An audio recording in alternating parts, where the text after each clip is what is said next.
Right, what's happening, people? We're back again for another podcast, joined by Goggsy and 99. If you don't know him, he's going to tell you who he is in a wee minute. But unfortunately, I actually had another podcast scheduled on Saturday, but some family stuff came up, so I wasn't able to film it. But we're here with the man himself, Goggsy 99. And a new thing that I'm starting on the channel is that every single guest that comes to the podcast is going to bring something that resembles and talks to us a wee bit about their personality. So, Goggsy, firstly, show us what you've brought us and tell us who you are, introduce yourself, and why does that relate to you? Right, so basically I'm a vlogger. I go to every Motherwell game without fail. I've now gone 2.5 years without missing a game. And yeah, I've been through a few rough patches in that time. But that's just what I like to do. It means I can get away from life in Fife for just a wee while. And whenever Motherwell don't have a game, I'll just go to another game. Like on Saturday there I was at Greenock Morton versus Alloa. And I do some really mad trips. You've done a lot, mate. I've seen them. So what have you brought us today? I brought, because of a certain recent result, I thought I brought my ticket. I thought I'd bring my ticket from... What was the recent result? Because obviously some people might watch and it might be a wee bit out of context. You know, on Sky Sports, when you see your team getting the result and it's actually got the number in the word bracket. That's the most depressing thing about the result. Rangers 7, Motherwell 1. Yeah. And that's my match ticket. Brilliant. For you to keep. Yep, so this is going to remain here until it falls down. Until the end of the SharpDiv podcast. No, this episode. All episodes. So Goggsy, for some people that don't know you, tell us a wee bit about you, mate. Introduce yourself and let them know what you do. Well, normally, of course, my weekend is pretty hectic. I go to the game and then I just do a vlog and then I edit it and then put it out on Monday or Tuesday. But throughout the week, with the Gordon in me, I just go to college 2 days a week and I work for my dad in his shop the other 3 days, and I study radio. So see, this is awesome. This is probably a lot of stuff that people don't know already. I know. We're getting to learn about the man behind Goggsy. Gordon. Yeah. Gordon. So tell us a wee bit about Gordon. What does Gordon do in his free time other than football? Does he do anything else? Not really. Just football? Gordon's just a boring idea, really. It's like that film, Jim Carrey film, Me, Myself and Irene. Goggsy's Hank. You never seen it? I've not seen Jack, that. Have you seen it? Of course he has. You're Hank. I'm a bit of a film buff, so I'm surprised I've seen that. Jim Carrey's just like this guy, like a normal guy, and then Hank comes out and he's crazy and he's doing all this sort of stuff. So that's kind of you then, when you're at the matches. That's the Goggsy, yeah. That's Goggsy 99. Yeah. So you're a YouTuber, you make YouTube videos. How did it all start for you then? Making YouTube videos, who inspired you? Funny one. I first made my video, I've now been doing YouTube for 5 years. So that's what, 2013. Back when KSI's funny. You've got Calfreezy doing his mad career mode. People like that, and the sort of FIFA player, which is now Spencer FC. Yeah. They were my main inspirations. I thought, if someone can just make a video of them playing FIFA, and that's what I started on. And it wasn't like game capture or anything like that. I just had a camera. It was my mum's camera. I just stacked a load of books and boxes for the camera to have the TV and screen, and just recorded just spoke over my recording, and didn't edit at all. Like the first time I actually edited a video was my first matchday vlog, which was Motherwell 4, Hamilton 0. So how did you end up making it? That's actually a good result for you. For once. It's a rivalry, but we'll speak maybe about that rivalry a bit further down the line. But what made you do the vlog then? Was it? Well, it was at that point I'd been doing YouTube for about 6 months, I think. I think it was 6 months. And then I was like, I'm at 400 subscribers, and I thought, this channel's a bit dead. I'm getting like 30 views a video, and I was like, right, this is my last chance. Because a bit about me is I used to be a really, really studious person. Like I paid so much attention to schoolwork, and You wouldn't think it. Exactly. Kidding on. No, you wouldn't think it if you knew me behind the scenes. But then YouTube just started taking over my life, and I went from like a grade A student to like a grade C, because I was putting so much time and effort into my YouTube videos, and my one concern that from my mum was as long as it didn't get in the way of my academic life, and it did. It did. It really did. As you probably could tell from certain range of Motherwell videos. How? What videos are you talking about there? That one of me crying at Ibrox. How did that affect you, man? Because that went viral, and that went viral more than anything, honestly, that I've ever seen in Scotland. What was in terms of like a football match? Yeah. Like I've had a lot of scrutiny. Like I've said certain stuff. And it gets put on Twitter and it gets retweeted, but mine's just forgotten about in like a week. Yours is just... People still remind me of that video today. Constantly, every time a Rangers match comes up, somebody puts up a clip and it gets hundreds of retweets. But at the time, had you ever experienced anything like that? Absolutely not. And I just because I'm a vlogger, I want to show the good and the bad to me being a football fan in general. And obviously there's a lot of bad when you support Motherwell. Course, yeah, just a bit. And basically I thought, right, I've recorded this, I've put in some wee digs at Rangers as well, because I thought, well, see if anyone's paying attention. And then Gregco, as I'm pretty sure you'll be aware of Gregco. Yep. Yeah, very popular Rangers Twitter account, yep. He posted like a capture of the video, and like the Blue Sea of Ibrox posted it on Facebook as well. And the one thing I'm annoyed about most is not the fact that it was me crying. It was the fact they hadn't put a like to my channel. Oh. So on the video on YouTube, it's got like 45,000 views, but on Facebook it had like 1 million. Oofed. Aye, it went massive. Everybody was talking about the Motherwell fan that was crying at Ibrox. So were you actually crying, or was it something in your eye? There were no tears. There was no tears? It was just me shouting. But inside I felt so shit. And it's the thing about cup football, because in the league I can expect us getting pumped by the better teams. But when it's a cup, it's a one-off game. And that's what I love about it. Yeah. Because we had such a great cup life last season, apart from the 2 finals, but... I mean, you got to the finals to give you some sort of respect for that. That takes some doing. I know, 2 finals in 1 season.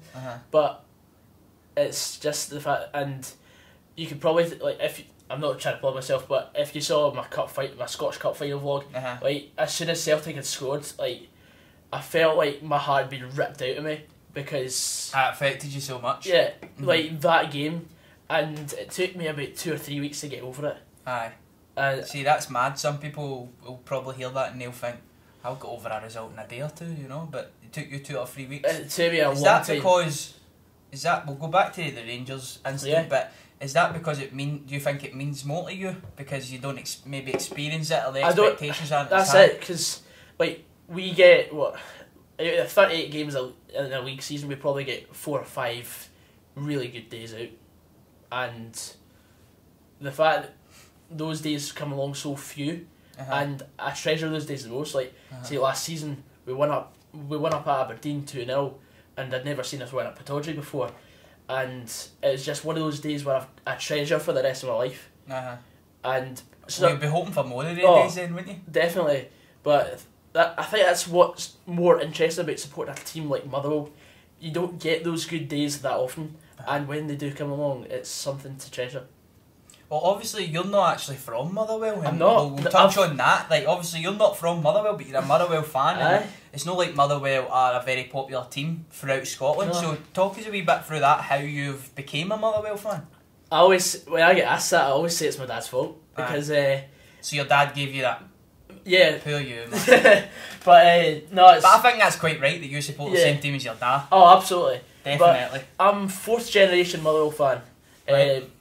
And before that, it's mainly Rangers in my family. But, so... He's actually done it. He's actually gave me the fist bump. I love it. He's siding with the Rangers there, isn't you? No, I've got no preference. Cut. I've got no preference over the Old Firm. But in all seriousness, it was mainly Rangers, and then my great granddad, how great he was, decided to support Motherwell, and then my granddad followed suit. Jack's just behind the camera, right in closet hun. Oh, furthest thing brought. But then my dad didn't really get taken to very many Motherwell games because he lived in Bathgate at the time, and he would often go to, like, say if it was like Airdrie against Aberdeen or Hamilton against Celtic or Rangers. Like if Motherwell weren't in Motherwell, he would usually go to another game. But the one game he did always go to was Motherwell v Hearts at Fir Park, because that is always a good game. But after that, I think it was a couple of years after that, Motherwell beat Hearts in a massive game, and my granddad asked my dad, "Do you like coming here?" And my dad was like, he preferred Motherwell more than anything. And that Christmas he had a half-season ticket for Fir Park. And that's where it all began? That's where it all began, yeah. That's totally awesome, man. When was your first Motherwell game then? My first Motherwell game was February 2005.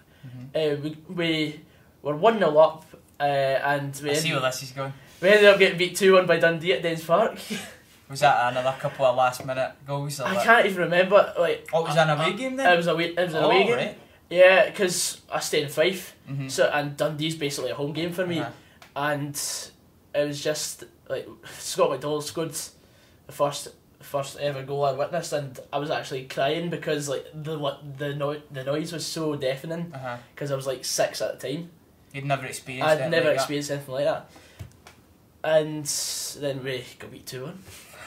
But still, that's something that will stay with you. Oh yeah, that's a story. It's also taught me that no matter what, you can't always expect to win, because I think if we'd won that day, I'd be a completely different person. You think so? Yeah, absolutely. Because you'd be expecting. I'd be expecting a bit more, but also I must say my first ever game at Fir Park, we beat Kilmarnock 5-0. And so that's a decent game. And to sum my day up, I got stung by a wasp after the game. So you were crying again? Pretty much. It seems to be a running trend. You crying, yeah. Which just takes us right back to the whole Rangers situation. Go on. How did that affect you though? Did you see it as patter or did you see it as bullying? Like, how did that affect you? Or was it some things with people going over the line, or what was going on there in your head? A lot of things went over the line, but the first thing that actually affected me was back in the playoffs. We beat us, and there was a young Motherwell fan in the front row behind Andy Murdoch waving a red card after he fouled Stevie Hamill. Right. That was me. I don't know if you remember. I don't, mate. But basically, like, football Twitter took its toll and decided to post everywhere about a Motherwell fan waving a red card, because that was also along the line. I was in the same row as the guy that hit Lee McCulloch with the flag. Right. And I just thought, well, because I'd just decided that I was going to become a referee, and like the lowest qualified for a referee, and I just decided, right, stuff it, we'll go for a laugh, I'll take my red card with me, and then I was in the front row, and I was like, oh, this is a prime opportunity to get on TV. And then the foul of Andy Murdoch and Stevie Hamill happens right in front of me. I'm like, oh, stuff it. So I go get my red card, I'm waving it behind Craig Thompson, send him off, ref, send him off. And I got a backlash on Twitter. That's a big to that story. It is. I want to tell the grandkids. And oh, that's for me, I think. Aye, that's Polish outside. They found me. But Glasgow. Glasgow for you. Aye. And after that, got all this backlash. So you kind of experienced it? Yeah, I had experienced it, and it did affect me in a way. I was like, I bet. But then I just decided, it's all a bit of banter at the end of the day. Someone actually said that Motherwell fan with a red card should take a cardiac arrest. And that comment will stay with me for the rest of my life, because I've never laughed so much at a comment like that since. You thought it was funny? I thought it was hilarious. I think that's a good way to take it. It's funny. Absolutely. Like my last comment I'll always remember was at 100 subscribers. Where somebody, I did a crossbar challenge and they told me to hang myself for the crossbar. Was that the one where you did the chili? Aye, that was for 100 subscribers. That was the first video I saw of you. Did you like it? Aye, I liked it. I thought it was quite my funny. content? Aye. I think it's very professional. Thanks, mate. Not gonna lie. I try my best. It's very professional. I really respect what you do. Thanks. I can't say the same about you, but kidding on. That's another thing I want to touch on. I did want to, obviously we have our laughs and our jokes on social media, it's the whole characters and We've got that sort of love-hate thing going on. Aye, mostly hate. Of course, yeah. All hate. You love to hate me, that's but it. No, I need to lay it on the table, quite literally here. My respect is totally with you, and I think we've messaged a wee bit privately as well, and the amount of games that you go to, I think you said to me you went to 78 games. Last season, something like that. Something like that. Between 75 and 78. Times that by 20, mate. That's how much money you're pouring in, essentially, to football, just because you love it. And I see that you go to different games as well. You've been going to Scotland games. Recently, you went to the Morton game. And I was at... why? Why do you do it? Drop it in. I was at Middlesbrough versus Derby County. Exactly, and Leeds v Nottingham Forest on the same day. Exactly. So you are pouring so much, basically, into your content. It's unbelievable, so that's why I need to give you my respect, and as a football fan as well, by going to all matches home and away from Motherwell, and then when there's a spare weekend you're at Scotland, you're here, you're going to all these matches. Why do you do it though? Plain and simple, I love football, and because I see a Saturday at home just wasted. Like, Saturday is my one day really to get away from it all, get away from the Gordon life. Because I find that boring as hell. Right. But when I set foot out that door, when I become Goggsy, I just think, yeah, this is what I want to be for the rest of my life. That's class. That's so inspiring, honestly. That's class, isn't it? Oh yes, I love that, mate. But going deep, but so let's talk about Gordon then. Let's talk about Gordon's life. What are you studying in college, and why are you studying that? I'm doing H&D radio because. I never knew that was a thing, mate. It's quite a new. It's a new course. It's at Fife College, and after my second year, I've got the chance to go to Sunderland Uni for a year and complete my degree. But Sunderland, aye. So it'd be a bit of a commute to go back to Motherwell games, but would you be willing to do that? Aye, absolutely. No matter what.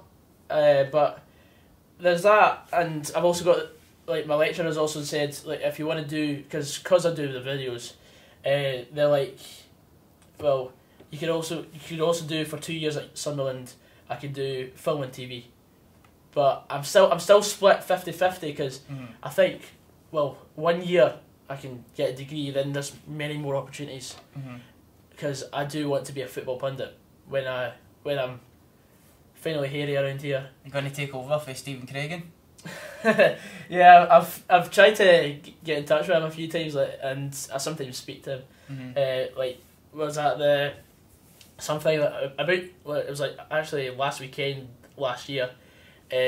We had this event. It was the best post-war 25 Motherwell players do, and we had the likes of James McFadden and Stevie Hamill there, and I got to speak to Stephen Craigan for a bit, and I said, all right, how do I get my foot in the door? Because I do want to be on BT or Sky or something like that in the future, because I just want to talk about football for the rest of my life.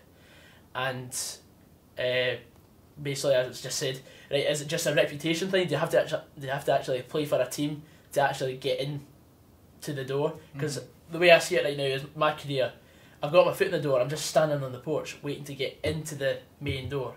Right. Because I get all these opportunities sometimes, and I appreciate everything that's given to me, like coming on this podcast. I'm really enjoying myself so far. Getting on the SPFL show, really enjoy it, even for all the stick I get. It's nothing compared to Ryan, though, to be honest. Well, that's the thing, though. It's a Rangers channel, and you've got a Celtic fan on the channel. What do you expect? Exactly. But I just appreciate absolutely everything I get given to it, and the one day that'll stick with me for the rest of my life is that day of the charity game. We'll talk about it a wee bit later on. Yeah, absolutely. So the main goal for you is Sky Sports, like BT? BBC, so anything to do with football. Yeah. I'm down. You're just totally down. Yeah, absolutely. So you've described it that you're kind of standing there waiting to get in. Yeah. What are you going to do next? What's the next steps? because I don't think it's realistic for you to go from there straight into like absolutely. Sky Sports. So what's the next steps do you think? Next steps, I want to get a degree first. I think that's probably going to be the main catalyst to me getting further in my career, because I've got all these videos of me going to matches. Yeah. I've got all this me talking about football, and it's a great portfolio, I think, because I don't necessarily always do YouTube for this Motherwell fan's crying at the game again or anything like that. I don't do. I enjoy the publicity, but at times I just want to use my YouTube channel as a portfolio. I want to show companies, right, this is what I can do. I'll do the same for you and better. Nice.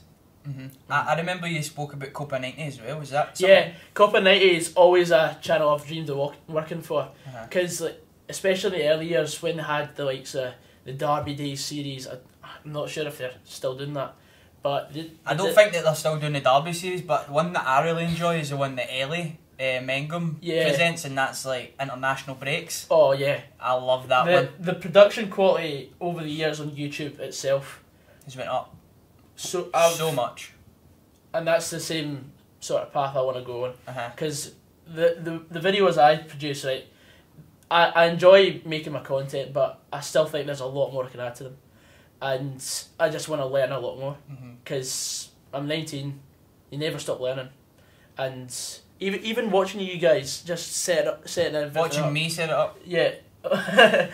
The fact that Jack was just sitting there watching, but I just really enjoyed everything that just I've watching. Everything that I've done as well, I've learned myself. Oh, absolutely. And I've spoke about it as well, about further education. Yes, I do value it, but I don't think it's a be all and end all. I don't think it's something that you necessarily need to get into the door, especially in this day and age where social media is. You can create whatever the hell you want to create yourself for free.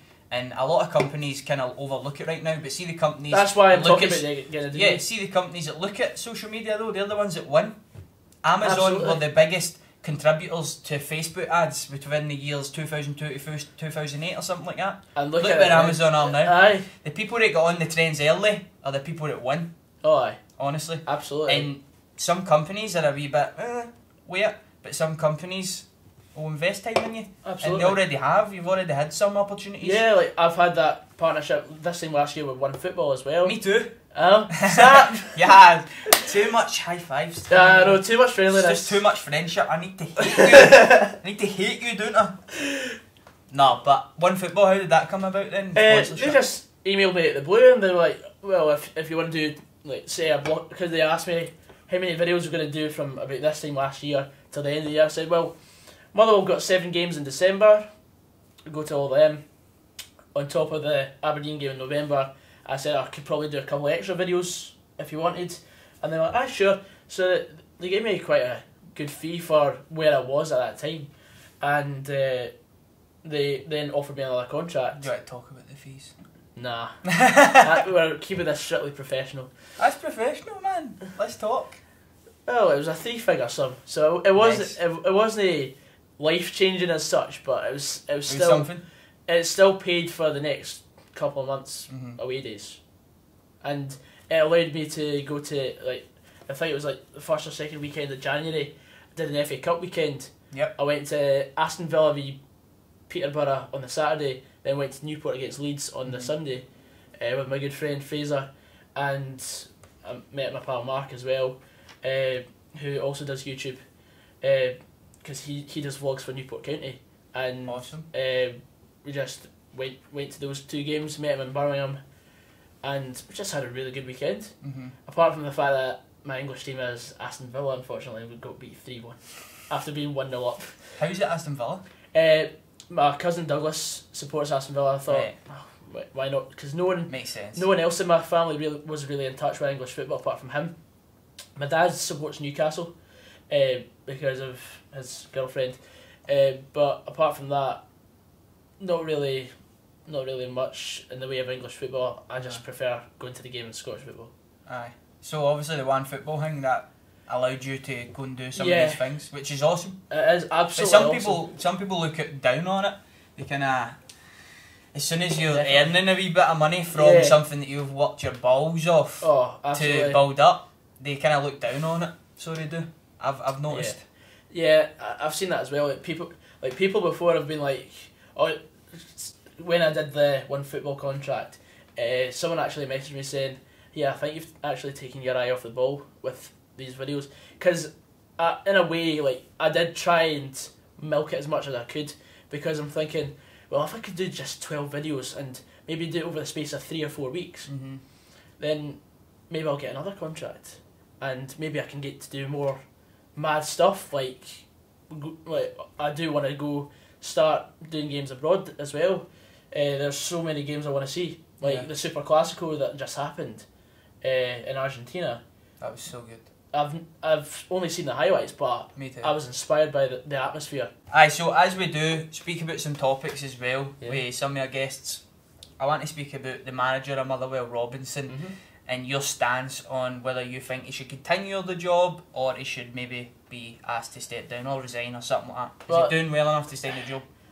Thing is, look, I'm always defensive about Robbo, probably because like there's not many fans that have like, well, I don't want to say I've got like a relationship with him, but I've got that sort of mutual respect with him, because I've actually, like, when I was last year when I was in Gateshead for a friendly, we got beat 3-2.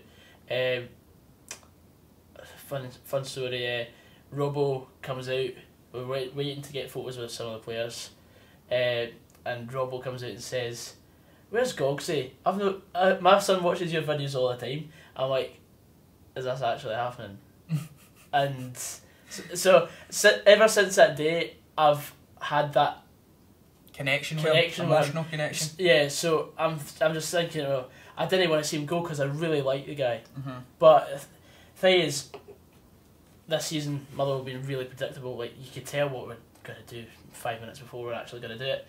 It's usually conceded a goal. But do you think they exceeded expectations last year by getting to 2 cup finals? Absolutely. And this year it's a wee bit more realistic, considering 2 of the players that he's lost in Kipri and Louis Moult that weren't replaced, were they? Not really. Not entirely. There were players that came in, but they weren't up to their levels. These sort of things happen everywhere, though, when you lose a really, really key player that the fans have a connection with. And that void will never be really replaced until you find someone that's half as good. And then the fans try and make him seem 10 times better, just to completely avoid the fact that we're still missing that key player. So we had that with Curtis Main. He scored 3 goals in the space of 3 games, like soon after he joined. We were starting to really enjoy him, and we thought this could be the next Louis Moult. But after time, I've realised you can't really compare these sort of players. Cause different players, they too. Yeah, Main's kind of a rough guy. He likes to get in amongst it, cause trouble. Louis Moult's more polished, I'd say. Yeah, he's technically better. Yeah, but Curtis Main's a bigger bulk. Exactly. But is that down to the scouting network at Motherwell then, or was it a style of play change for the manager? Because the scouting network could have went out probably and got a player like Louis Moult, not to his level, but a similar kind of player, play the same style. Our scouting network's probably one of the best in the country, because we always go out and find a player in the lower leagues of England, and then we somehow turn a really good profit. Like we had with Kipri. Where did you sign Kipri from? We signed Kipri on a free from Leicester, and we sold him for about £1 million. Yep. And Louis Moult, we got him for like 75k from Wrexham. We sold them on. That's good. Sold them on for about 450,000. The Kipri one's a wee bit more predictable, I'd say. Yeah. Getting released from a top team. Yeah. And there's going to be people sniffing about. And I'll tell you now, we've got a player a bit like Kipri in Christian Mbulu. He's going to soon break the. What was that? But you crying again? What's going on here? Crying because Kipri left. But no, it's. He's coming through the ranks. He's coming through the ranks, just like David Turnbull has. Recently, we've got a few young players that are almost ready for first team action, and it won't be so far away till we are selling them on for 500,000, maybe $1 million. But then it's what you do with that money. You need to put it in the right places. And what our problem is, we've had previous investors, and like 90% of the money we got from Kipri went back to John Boyle and Les Hutchison, and we only kept about 100,000 from it. So we're still very much. You're limited in budget. We're still very much. I'd say we're almost out of repairing ourselves from that administration period in 2002, because we had to get so much money from other teams and stuff. It's just it's something I don't really know too much about, because that was before my time as a football fan. Obviously the behind the scenes and stuff like that. Yeah. Which I don't think much football fans like to talk about. I hate talking about it. No, I know. It's happened to both me. of us. It frustrates But me when I start needing to speak about Yeah. finances and speak about I know, investors and money and all that That's sort really of the stuff. complicated part of football, because I know hardly anything Well, about it's it. business, that's what it is. That's It's it. when a football club's turned into a business, and the people at the top need to look at it from a business standpoint as well, and they're putting it out there, and they're probably saying to these big business guys, put your money in, help us, and then this is what we're going to do for you, we're going to give you this, we're going to give you that. But it's just, I think, about having the right person at the top as well that's able to handle that, and not to go overboard like we've seen with Rangers, you know. The whole Sports Direct deal and all that sort of stuff, total crooks with the looks of it. Yeah. The amount of money that Rangers were getting from merchandise sales was unbelievably low. If anything, it wasn't going to contribute to our gain. It was only going to contribute to other people's gain, and I think that was a point in Rangers history where all the big businessmen, they seen the money. So they did, and they were like vultures in business. The business world is like that. People are all in it for the money, they're all in it for their own gain. It's very a dog-eat-dog business. Exactly, and I hate that football, more modern football's turned into that, where it's all about finances and all that sort of stuff. And now footballers are more seen as brands as well. And that's what frustrates me. And going back to social media, everybody's a brand these days. You know, some people will go a certain place on a Saturday just so they can get a photo next to an ornament. Some people will actually like say to people, "Do you want to go here and we'll get a nice photo and all that?" And do you know what I mean? Like, rather than going maybe experiencing it. And that also comes back to the social media age now, because people will just try and meet up with others just to get a photo with them. And I've said it as well, man. I've said, like, we seen Hateley and I'm like, they get some good Instagram likes. That they get some good Instagram likes, you know, which it would have. His son Tom was a fantastic footballer when he played for us. I seen him once. I'll tell you that story. It was it was a very embarrassing story for me to look back on. But it was our school went to Castlemilk High, and we were given what's that mean? Castlemilk, mate. Aye, the home of James McCarthy. Oh, aye, fair enough. Plays for Ireland though. I mean, don't quite get that, but my school was a home of Proclaimers, so so yours was a wee bit lower. A wee bit lower. Getting on, Proclaimers. And Stevie May. Proclaimers Stevie May went to my school. Oh, you're terrible. You're taking the reputation right down now. And then there's me. And then there's you. You at the top. Where would you rank yourself in that? I don't know. Like, the Proclaimers are. They've got music deals and all that, and there's Stevie May. The fact that you're actually talking about this, mate, I was. Stevie May is an actual professional footballer. Exactly. And then there's me who wanted to be a professional. You're a professional vlogger. Oh, thanks. I'll take that as a semi-professional. I'll take that. Anybody can be a vlogger. Just anyone can. Aye, that's it. But the story was basically our school get given tickets from Rangers to go to Rangers versus Valencia in the Champions League, something you'll know nothing about, obviously. We played Panathinaikos in the Champions League. Aye, very good in 1943. 2012, but carry on. Anyway. How was the score? Got beat 5-0 in aggregate. That's class, man. So anyway, we got tickets, we went to the Valencia game, but the whole thing behind it was that we would get taken on a tour beforehand, and we go in through the front doors at Ibrox Stadium, and it's obviously during a match day, so all the hospitality guests are in, all the big guys and all that.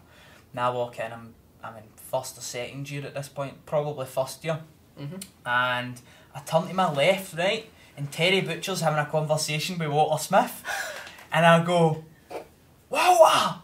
And Walter Smith, he gave me the look, he gave me the Walter Smith look. So I think I can understand, see when people are talking about old stories about Walter Smith, he just looked at me, mate, and I knew, keep walking, David.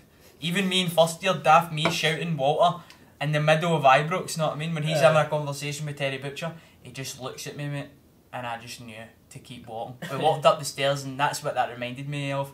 Hateley was in Hateley's son. Whilst he was still a Motherwell player, him and Randolph were in the trophy room, chatting up the cheerleader. Of course. We bit of dirt on them. Darren Randolph. He's turned into a decent player, Randolph. Aye, he's now at Middlesbrough. Aye. He's played Premier League football West as well. Ham as well. Aye, he actually went out with Rochelle Wiseman from the Saturdays. Did he? Before he came up I to don't even know who that is. Aye, but don't keep up with girl bands. That's and fine. No, it's just a useless. You into that? No, I'm not. No. But it's just a useless part of my mind. Yeah, that's the thing. I can always remember football statistics say, this team had 9 corners in the game, and then when it got to the important stuff like exams, I would flunk it completely. And what school did you go to since you were doubting Castlemont High? Bill Baxter. I got 4 A's and a B at high level, but I've only got 2 hires, but Castlemont High. But then again, you didn't really have the distraction of YouTube, did you? When you went to school, I didn't know. Because I saw in the previous. I never studied though. Fair enough. I mean, I studied for RE. That was it. I mean, my biggest academic achievement is probably passing higher English without reading a book that year. Nice one. And you read books in the class, and as part of the topics. I just didn't pay attention. I just shot yourself in the foot there. Didn't you read a book, mate? What was that book? Gatsby or something? Oh, right. It was actually a book called The Cone Gatherers, which I read the first page and I was like, no, absolutely not. It was Gatsby. What a story it was. Probably better than what I had to read. I was always, and it all makes sense now, but I was always prefer English because there wasn't a definitive answer. I could get to the answer whatever way I chose to go. You could dance around the answer until I could talk that much shit that by the end of it, they're like, just give that boy a mark, honestly, and give him the marks. But maths was a definitive answer and a certain strategy that you needed to get to that. So I think it all makes sense now with my personality why I'm doing this sort of thing. Oh yeah. Because it's out of the norm, it's a different path to get to different places, rather than doing it college, uni, 10 years working as a fucking runner, 5 years working as a fucking bum cleaner, 10 years working, do you know what I mean? Yeah, you're right. I hate that. I hate the whole 9 to 5 no, working under that's somebody so not me. kind of thing. If I could do anything in my life, and it would be not doing that, because I'm a creative person, and when I'm stuck just doing something I have to do, and I'm just like, just give me some videos to edit. I'm just, it's just the creative person in me. Sometimes like I appreciate my dad giving me a job in his shop. It gives you some cash as well. Exactly, it means I can afford going to the football. It's that security, but some people choose that security over doing what they love. Oh, exactly. So from 9 to 5, they'll get in a train or they'll get in a car and they're like ants heading towards a daft destination to work for somebody else. It's like that quote you just completely forgetting about their own. Yeah. You know what I'm saying? It's like that quote you said in the CJ podcast where you said why work? Aye, exactly. That's 150 grand for something you don't like. I know. Instead of why? Aye. So basically, it was what I said was why work for 100 grand a year doing something you absolutely despise when you can earn 75 grand a year talking about Motherwell. Probably no Motherwell. Probably, but you know what I'm saying. That's the thing. You get the idea. You get the. If I were to make a career at YouTube, I'd have to diversify and not just talk about Motherwell because there's a ceiling. Yeah, and the thing is, I've got more subscribers than we've got season ticket holders. So that just goes to show how many people would probably be interested in what I have to say about Motherwell beating Dundee 1-0. It fascinates me what defines a YouTuber in Scotland because it sucks. Do you know what I'm saying? Oh, I know. Cause we should have like I would love to look at Scottish YouTube and have like 30 YouTubers that have got 1 million plus subscribers, but we're at 5 and 10 and people are considering us as YouTubers. We're fuck all, mate. Exactly. We're nothing. That's so it. far. But I don't mean that in a bad way, but completely fine. But in terms of Scottish social media and Scottish YouTube, we're defined as YouTubers. It's you look down England, they've got fucking about a million, like a million at a million. There's a massive difference. It's like Hollywood to Bollywood. That's where I see it. England for YouTube is so much bigger than Scotland, and that's a crying shame. And I want us to do whatever we can. I mean, just look at Scottish Twitter. That's just the best Twitter. It is. We've got the power, we've got the personalities, we just need them to start caring more about, I don't know. Videos. Aye, stop caring about what other people think. Honestly. Exactly. And that's a cultural thing in Scotland, but a lot of people in Scotland care about what the next person thinks. That's the beauty about Scotland though, because whenever someone's trying to do something different and out of the ordinary, you instantly get shot down to pieces. Gloves, you prick. That joke. I spoke about it in another podcast. Aye. Frankie Boyle. But I've not spoken about it in my own podcast, but Frankie Boyle joke, or Kevin Bridges, he's talking about the attitudes of people in Glasgow and Scotland, and him walking down the town with a pair of gloves on, and somebody rolling down the window and shouting, "Gloves, you prick!" He's getting slagged for gloves. Never mind going to every single Motherwell game. That's something to get slagged for in itself. Never mind a camera in front of your face. I know. But that's the thing. I just decided. What got me into going to every Motherwell game was the fact that we had used in the playoffs. I thought, no matter what, I'm going to make the most of. Well, if we do win. So is that when you started going to other games then? Yeah. I'm on. I've lost count of how many games I've gone to in a row, but it must be like 140 now, something like that. And I just thought, well, if we win against Rangers, I'm going to make the most of it and just not take anything for granted and go to absolutely every Motherwell game I can, because I just thought, well, you could have been going down. Exactly. And it's a long, slippery road. And I fully believe if we had gone down that season, we still would be there. We'd have probably done a Partick Thistle. That's usually what happens. Yeah. They cut back and everything and try and survive in a sense, and then they end up just slipping down, and which is probably the right thing to do, rather than pelting hundreds of money in. Well, pelting as much money as you can in to try and get a bigger budget than most of the other teams. Steady the ship. Aye, and but usually what you'll find is when a team does do that, Rangers are a great example of it. They'll bring in players that are average and they'll give them crazy wages, and then that player they won't perform. No, absolutely. So that a lot of teams get kind of thrown on that mindset rather than, I think, investing in youth and giving them a chance and building on something that might take 3 years rather than the perceived 1 year that, don't know, because then if you've got the youth prospects and you've improved them as much as you can, you're going to get financial gain. Exactly. You're going to, when you get into the top league, start playing well again. Unless you're doing what we've done, and we've brought in quite a lot of players that have not performed to their best. We got someone in on loan from Reading. That season we played in the playoffs, and he was absolute garbage. We've had a few players that we would say as cult heroes, but it annoys me. I think it's 1 in 5 that we actually say. It's actually good. It's annoying when there's a perfectly good player in the youth setup and the manager decides to go and get a player from Reading or something, just simply because it's England and they're apparently perceived to be better than our talent. And I know firsthand that we're producing talent. We're producing talent on an academy level. Just look at Hamilton the other week and the performances they put in the European competition. Their youth team playing absolutely outstanding, and we're doing well at all levels to an extent, to the sizes. We're doing well at Scotland. We're doing well with all our academies. We've got great academies in Scotland. Rangers, Celtic, all of them. Motherwell as well. We've got a great academy, good people running it. I think you've got Stevie Hamill, your head of youth, Stevie Craigan is your under-20s manager. You've got good, solid pros, guys that know what they're speaking about, running the game, and they're producing good talent. But it's that final hurdle that we're failing at, and it really annoys me. And I think that we need to start giving our youth more of a chance and putting our belief in them. Yeah, I mean, a prime example for us, we've got wee James Scott, or Big James Scott, he's much bigger than me. He is a fantastic young player. He scored an absolute belter at Darlington in pre-season. And we brought in Connor Salmon on loan instead, and he's hardly touched the first team. Yeah. The only thing he's done is score 2 goals against Queen of the South, and that's it. Just because he's an experienced head, that's probably why we brought him in. But it's the thing that we're wasting wages on players that we should not be signing. Aye. Well, it's the whole.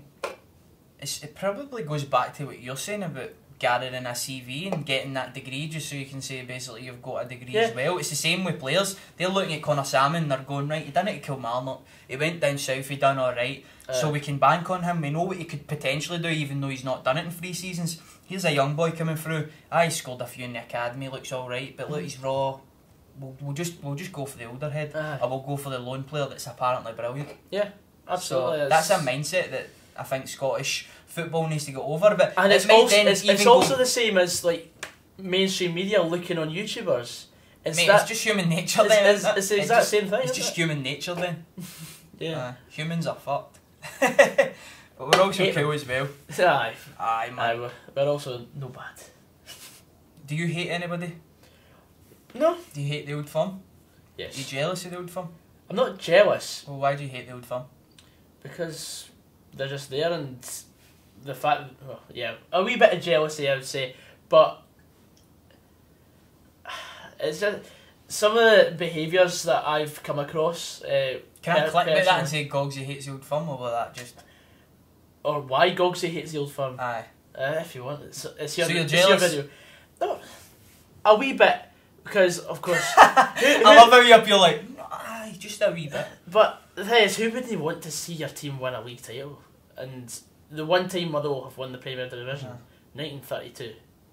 And well, that's the people in 1932's exactly. fault then. They never built on it. Exactly.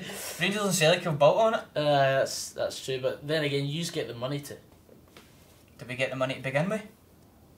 We all started at the same place, mate. Every club in Scotland started at the same place. Just because we had a Glasgow fan base, there's Edinburgh teams as well. How are they not at the level of the Old Firm? That is a fair point. I know Motherwell's a small place as well, but if they were good enough back in when were they formed, 19 something? I'd say that our best period as a club was probably early 90s because we finished second in the league a couple of times. We split the Old Firm. Rangers and Celtic have been about for the beginning of time, even though some people. Although Motherwell's older than Celtic. Aye, well, there you go. There you go. You've got a time advantage over Celtic as well. Of 2 years, yeah. Of 2 years, which is a long, long time. Especially back then. No, it's not that long. But that's what I'm talking about. Like that's the mindset. So you're jealous. A wee bit. And also a bit angry at the people that they I'm couldn't build Motherwell. I'm also angry at the fact Celtic. that we are not as good as I believe we should be. Because we've had so many bad results this season, as you'll know. Motherwell are still a big club in Scotland. Oh yeah, they're a top 12 team in Scotland. I'd say we're probably in the top 8. Top 8, I'd give you that. Clubs I'd give in you Scotland. that. They've still built something, but it's the gulf between your Rangers and your Celtic. Oh, yeah. That's what annoys you. Yeah, a wee bit, because I feel like. Would you look at that then and go like, fuck them, or would you look at that and go, let's try and chase them, let's try and get to where they're at? Yeah, that's what I want. But that's what they need to start doing. Yeah, if we chased like stuff like, because obviously you've got Rangers and Celtic getting on TV every other week, and then there's us because of the fan base. Because of the fan base, and that's fair enough. But I just want Motherwell to be a bit more ambitious and not just settle for trying to get a top 6 place. But I want us to break into that top 4. But that's impossible to do now because you've got the likes of Hibs, Hearts, Aberdeen. Can Kilmarnock get into the top 4? Kilmarnock. Wait, I'm going to absolutely ruin that argument there because can Kilmarnock get into the top 4? Aye, but where were Kilmarnock when Stevie Clark came in? Nowhere. Exactly. But that's it. So Motherwell could Stevie Clark because the Kilmarnock board took their opportunity. Exactly. Stevie Clark. Motherwell could have. Exactly. And that's it. That's what's annoying me. That's what's annoying me. So it's not impossible. It's not. It just needs to have they just need to be the right decisions made at the right times. You look at like the start of this decade alone. You see how well we were playing then. We were getting top 3. Quite a lot. Doing well, we were fantastic, and I'm annoyed at myself, and I'm annoyed at me being too young to actually attend every Motherwell match then, because I missed out on so many great days. And that goes back to the point of me bringing up, we only get 4 or 5 good games a season. And the fact that I missed our best time of this millennium just through the fact that I was just too young. But we're only 18 years in. You don't know what the future holds. You don't know what the next 10 years hold. The thing is, we could be in Scottish League 2 by then. Could be. That's the thought I'm going through. I'm thinking, when's the next time we're going to get into Europe? When's the next time we're going to win something? And after the cup final in May, I just sat thinking, when's our next big opportunity? Because one-off games, yeah, cup, we'll love it, but it's just the fact that we can't maintain that consistency. Because we only lost 2 games in cup football last season. If we treated the league the same, you never know where we would have finished. And that goes back on our form in December last season was absolutely atrocious. We didn't win a game in December. That cost us a top 6 place. And I'm just thinking, if we hadn't played Celtic 3 times in 6 days, because what happened was we played our best team in the Betfred Cup final, play the best team in the cup game. The league game. Gave them a decent game. To be fair, we're beating them 1-0 with a minute to go. They get a stupid penalty for a dive, and that completely flunks us. And then Robbo believes that we can get something from Parkhead on the Saturday, and he plays the best team again. And because we're playing against Celtic, the team with arguably the biggest squad in Scotland, and they've got the rotation, they've got the quality to rotate, and we don't. We've only got a first team of about 20, 22 players, and we just flunked it. Got beat 5-1, and we had about 6 or 7 players out injured that week, and from then on, we got beaten every week bar 1 or 2. We drew 1 each against Dundee, and we should have got absolutely pumped. Mm-hmm. And we got beat by Hughes. We got beat by Kilmarnock, which we should have got a game from. Should have got something from. It was just stupid games like that, and that's what annoys me most. We seem to play to a level where, right, say like the 3 each game against Hughes this season. We raise our game to play against Rangers and Celtic. We always give them a good game at Fir Park. But anywhere else, like even stupid games up at Ross County, we get beat 3-0. And it's the most annoying thing about being a Motherwell fan. We are successful failures. And a bit like Scotland. Yeah, the glorious failure of Scotland. The glorious failures of Scotland. Aye. So that's on the past. How do you go forward from this? How do I go forward? You need to let go of the past. I mean, it. Learn from it, but then go forward and make strides towards being better. Too many people look back on the past, and that's my problem as well. The thing is, I'm always wanting to look to the future, but I always reflect on, oh, this happened last time we played here, how we're going to improve on that. But the thing is, I'm just a fan. I don't have any impact on the club. Yeah, I can't say anything because, like that video of me crying at Ibrox, I'm just some stupid wee fan making a video on Motherwell getting beat, and I'm just slating the players. I'm saying where we should improve, and I'm just thinking, well, if some people at the club could see what I'm seeing, then I think that we could maybe be at least 3 times better than we actually are. Good points, mate. Good points. And going to Motherwell, would you like to work for Motherwell? Would you like to do something? That's always something I'm open to. I've said to. I've actually seen some of the Motherwell videos that are going out right now, and they're decent online. Like, I would rank Rangers as having the best social media team in the country in terms of YouTube content. I would say we're a close second. But we're up there. See the video that Motherwell started to make. They're better than Rangers' videos. But Rangers just made one yesterday, so Rangers are caught on that, and they'll obviously put their money into that. Because of course we do like the story. But of the game. You've got a team in. I don't know who they are, but they're doing the story of the game stuff, and it's unbelievable. Grant Russell's the head of that. I've spoken to him a few times. Like he's actually producing the content, and editing it, and filming it. I think he's like main communications manager or something like that. But we've got.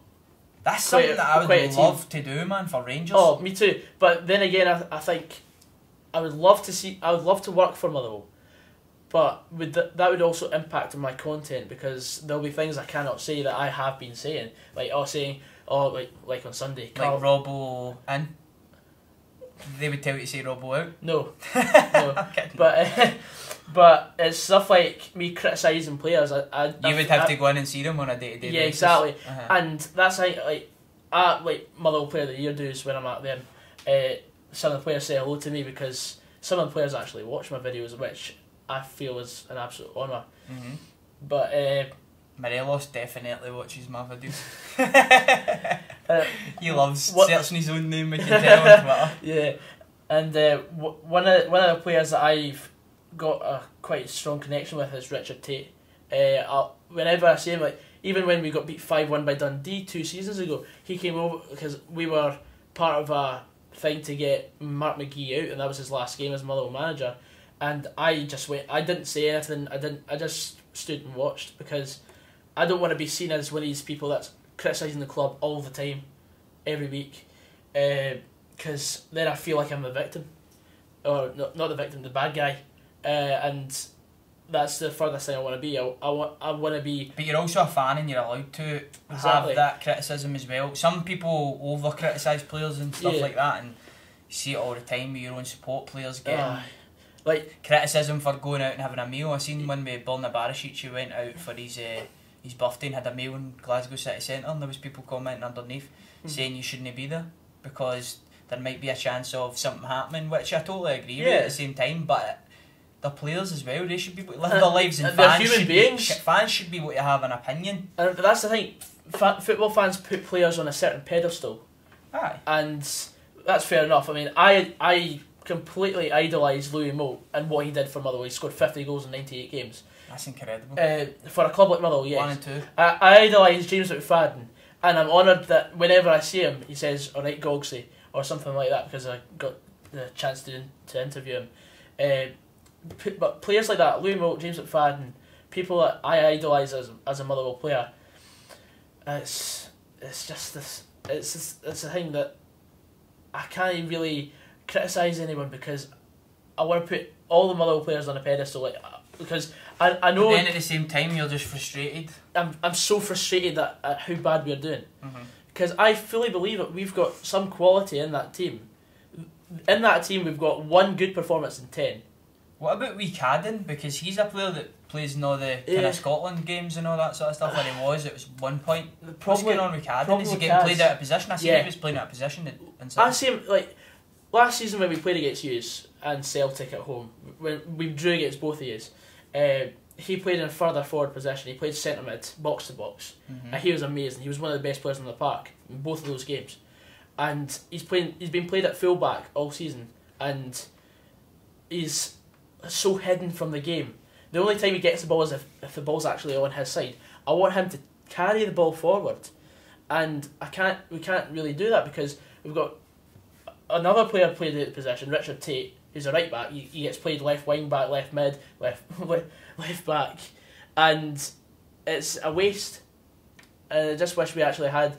We've got quality in the left back position, but they're just not old enough or experienced, as we've been saying, to be seen as a player that's got the potential to strive forward in their career. Right. Hey, I was just looking at my phone there, because I obviously put out for some fan questions, some topics.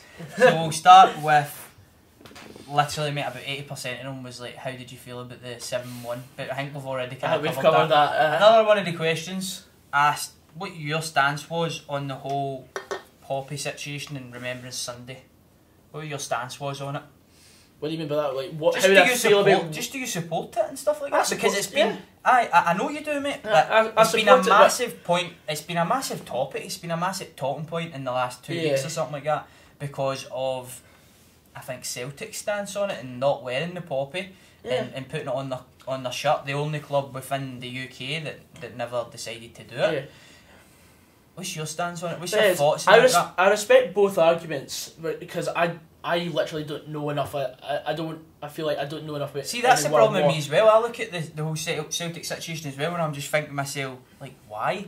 And if there's any Celtic fans watching, please let us know in the comment section why the club have taken this stance, because I don't actually know. I even asked Ryan and he wasn't entirely sure, and I even seen that Brendan Rodgers wore the poppy. Yeah, well, and Celtic donated £10,000 to the poppy appeal, so credit to them for that. Fair enough. Why do they not? If you feel like that's enough, it's the same as giving to charity. Like, if you only give a fiver, if it's the only thing you can actually give, or you want to give, then that's fair enough. But there's two sides to the argument.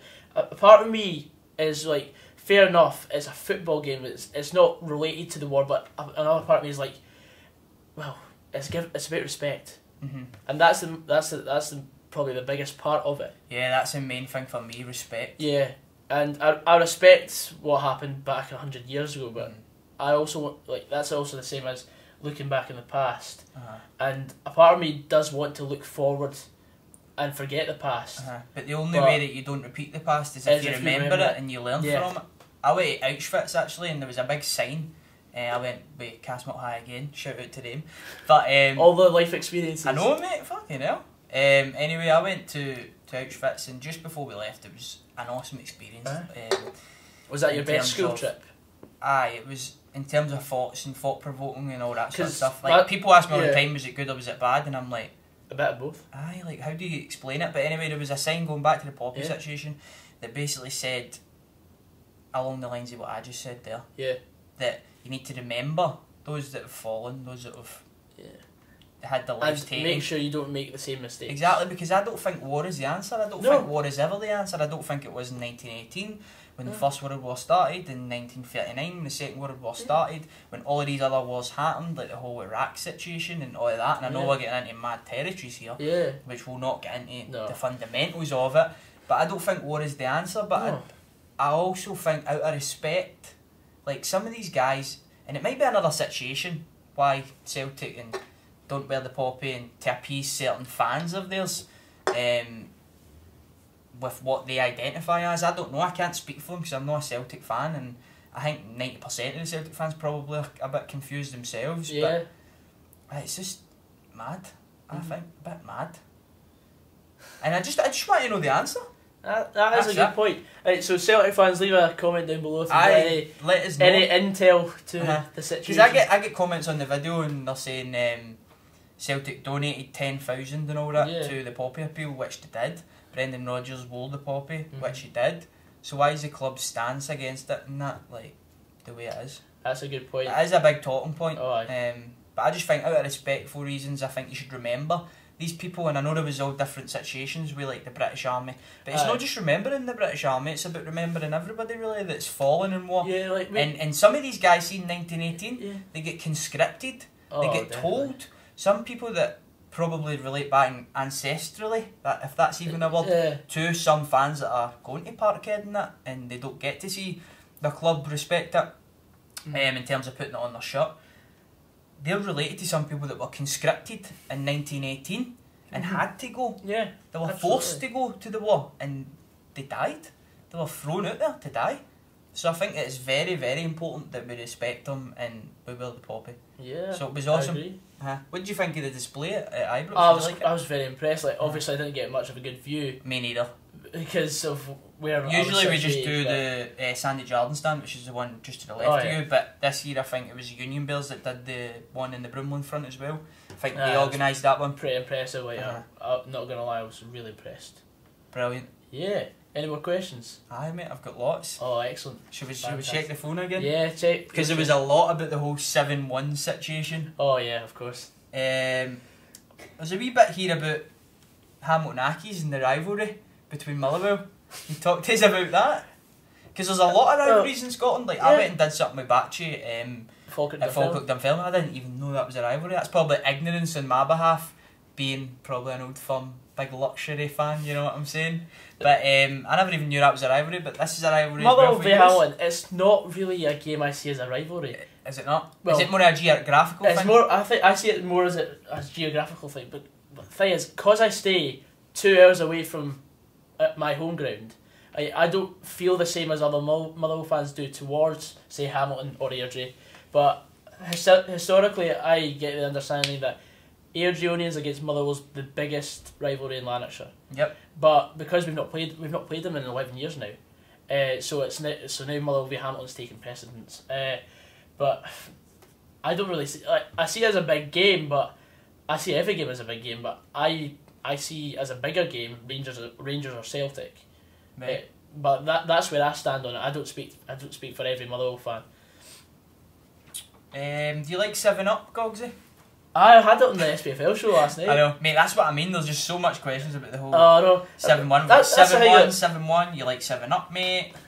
That's the beauty of it, though. Like, I just... All Did these you cry at Ibrox? No. Did Goggsy cry again? 7-1 Goggsy son? Aye, no bother. Back the window in that. Aye, definitely. It's just all these comments, and I was just like, just shrug them off. Because I learned that if you're going to be a YouTuber, if you want a career in this industry, you've got to have a thick skin, and that's what that video of me at Ibrox crying the first time. To come back from that. That's what I learned from. Fair play to come back for that, because that was a hard one. Oh, a lot of people would probably quit after that, honestly. Well, I'm not a quitter. That's the thing. Oh, that's a good clickbaity title. I'm not a quitter. That should be on like your first single, man, when you drop your mixtape. As long as you don't put in a cheeky cigarette or anything like that. Thug life meme. Oh no. Meme the hell right. Someone's actually done that with me before. Aye.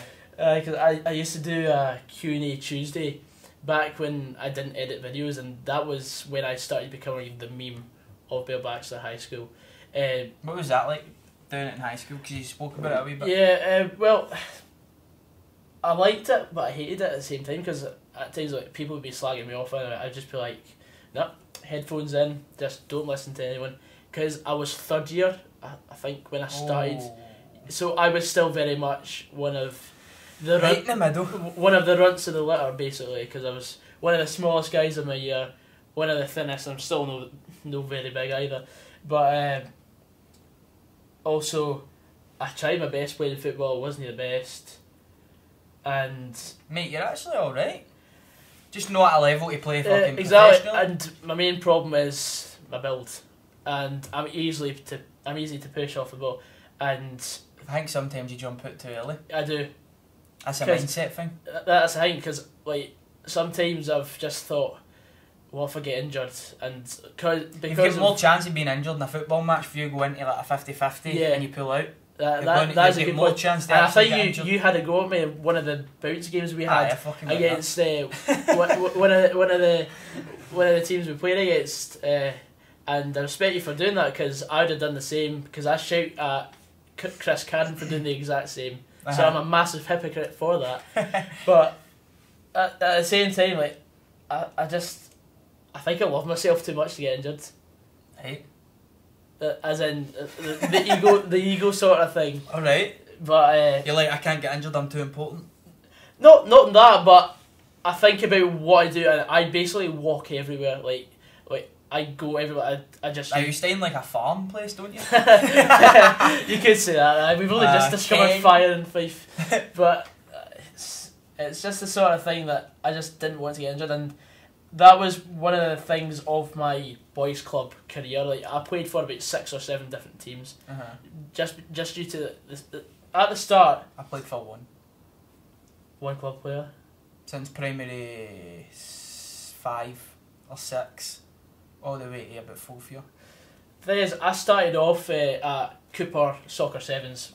First time I played was when I was 7, primary 3, and then I stayed there till like 2nd year. That was when the club folded because my best mate's dad was in the RAF, and he couldn't commit to coaching the team every week, so he was always offshore or whatever, and then that just. From there, I just spiralled into a phase where I just played for several different teams. I played for leaving boys for a season, then they folded. Why were you leaving? Was it because they were folding or was it because you wanted to get in a game? Because they were folding. That's good, because I hate people that leave because they wanted to get in a game. There was a lot of them. I stood and fought for whenever I couldn't get a game. Because we had a sort of rotation thing, we would play in every different position there was. Until the last season I played for Cooper, and I played up front every game and I scored 10 goals that season. But I would play at left back one game, I played at left mid, I'd play centre defensive mid, it was that sort of thing. What was your position then, would you say? Well, I mainly, under the first coach, I mainly played fullback, because I knew... That makes a lot of sense for the way you play. Because I knew what to do, like... It's terrible going forward, like... yeah, good one. But I preferred playing up front because I love the adrenaline of scoring a goal. But that's a bit greedy and selfish.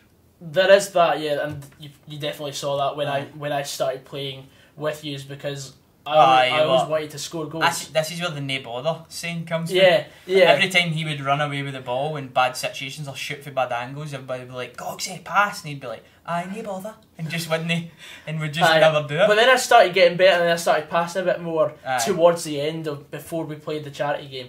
But when I squared the open goal to you. Yeah, you did. And I get 2 goals in 2 matches for centre mid. Not bad. Yeah. Not bad for myself. That's very good. Aye. But I'm addicted to that feeling of scoring a goal. I'm not. But it's like, see, I like the feeling, but I like creating as well. When I'm playing. Yeah.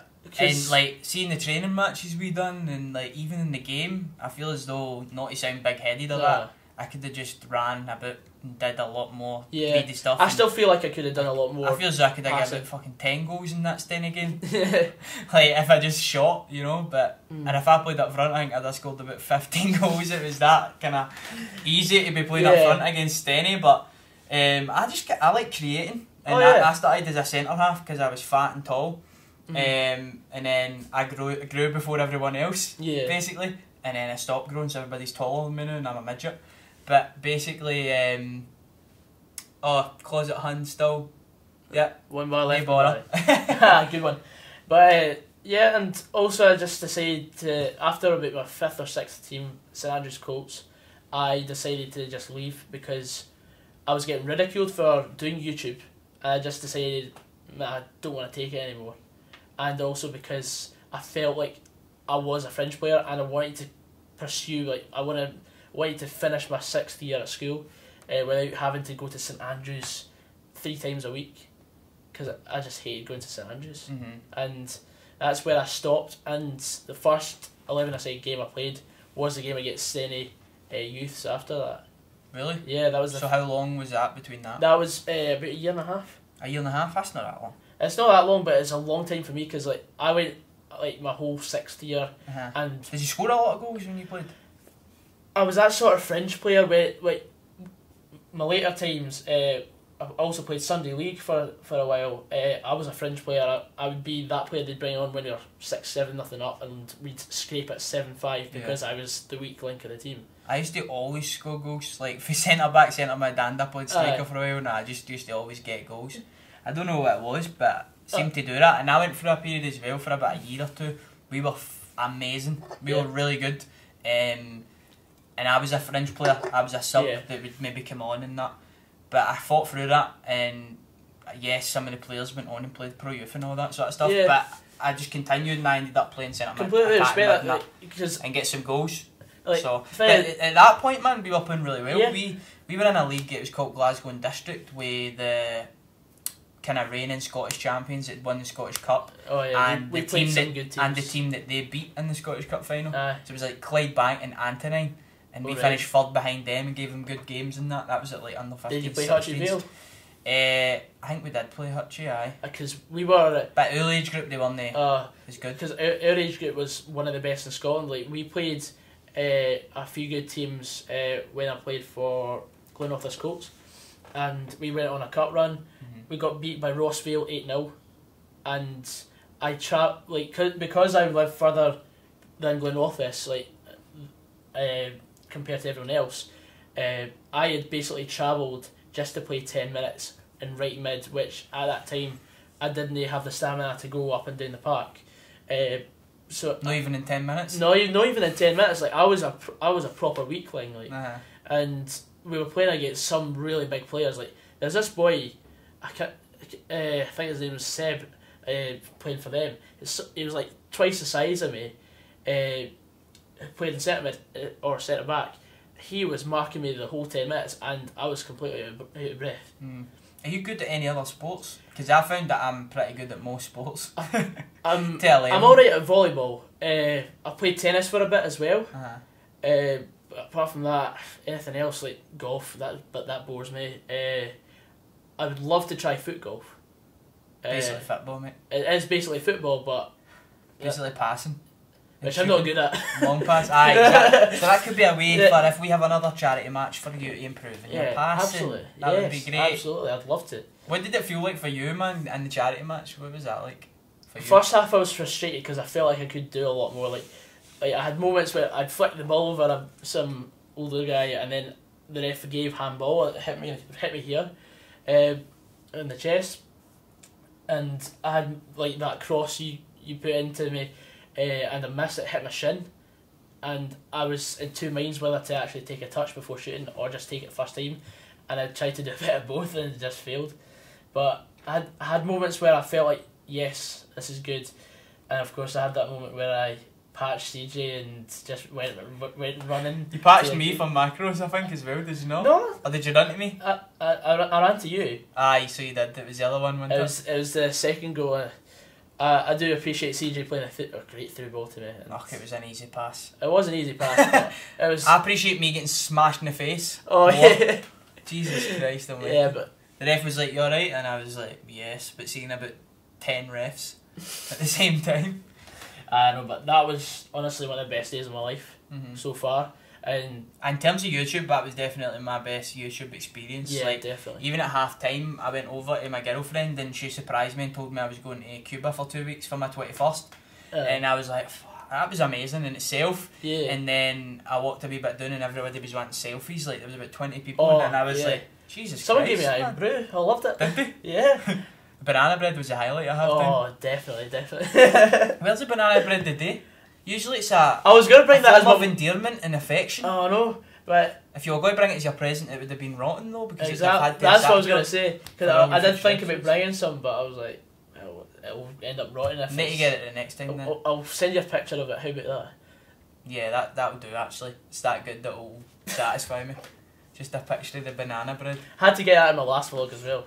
I know, I've seen it. Your mother had a wee cameo. Aye. Wee cameo with the banana. She's never had her face on my videos, but whenever I've needed like a second she's voice, like a legend of the YouTube community. In Scotland, she is like just the banana bread giver and everybody's absolutely. That's what you're known for, actually. Pretty much. Banana bread. And that was the same throughout my school life. Like whenever we went banana bread. Whenever we went on a school trip. Is that like you're playing and somebody's annoying you? You're just like, guys, I could get you some class banana bread. And they're like, Goggsy, you're some boy. And they're all just friends. No, but that's the thing. Even when I went on school trips, like I went to France with my football team in 2010, and I took 2 loaves of banana bread, or what I call it banana loaf, but it rolls better off the tongue if it's banana bread. Nah, it sounds funnier. It does, doesn't it? Alliteration, higher English. He doesn't even know that. That is 2 words with the same start. Or 3. Or 3. Or 3, yeah, but... And we'll end it, I think, on... well, you've watched the podcast, actually, so you would know what an oxymoron is. Since we're on the topics of... How about we end on one of my questions? Go for it, actually. That's a good idea. Why right, don't we? So, this is podcast number 4. Numero... Ah. Sorry, ma'am. You can tell I never get a higher in English. In French. French. I got that 5. That was the best. Anyway, my question to you. My question to you is. Go for it. Where do you see yourself in 96 podcasts time? Who do you want as your 100th guest? Jesus Christ Almighty! And my 100th guest, I would like to have on the podcast. Oh my God, what a question, Goggs! And I promised myself after the second one that I wouldn't give you another one of these, but you're getting one. That's a great one. By about 100, I think, who did True Geordie have when he's 100? Nile Ranger? No. Yeah, no, I think that was like 101 or 102. But what was his 100th? Oh no, he did with Will and Ian Calfreezy. I'm pretty sure. They got steaming drunk? Yeah. Or was that... That was one of the best. He might have done the 100 with Jake Paul. Well, it depends obviously on the avenue that I go down with this, so I'm trying to get on all the YouTube boys so that when people search them, it's great what you're doing. They'll be able to watch this and they'll be able to see them in a different light as well rather than just a video, so they'll get to know all of the Scottish YouTube boys, which is good, and hopefully they subscribe to me as well and like the video and share. Imagine they were still around right now. Some loyal Goggsy fans like staying all the way around to about 40, 50, 60 minutes in. Mad respect. Jesus, it's such a hard question. I want to say like Floyd Mayweather or something. Fair enough, because... But he would be such a bad guest, so... Because I want to further my career in like interviewing footballers, because I've done some already, but I just want to get better and better and better. And... Yeah, I want to bring football players on as well, but I would see them hopefully happening soon rather than later at 100 podcasts. So maybe for future guests on the podcast, I would like to have football players and sports people in general. Oh yeah, definitely. To do with sports that I enjoy, because as I say, I love sports and I do a lot of different sports and that, and I love it. So I would like to not just have football and not just to make it about football, but to bring YouTube into it, Scottish YouTube, give that some light, maybe other YouTubers and football players and that sort of stuff. So it's absolutely fair enough. Let's go Floyd Mayweather. Let's go Floyd, because he was a massive inspiration for me when I was growing up and that, and he was my idol essentially. That's absolutely fair enough. So we'll go with that. Cheers, Goggsy. Thank you very much for having me on. I've really enjoyed it. Right. Cheers for watching. Like, comment, subscribe. See you in the next one. My man. Nice one. Alright, man. I was blinking at the end. Jesus, good stuff.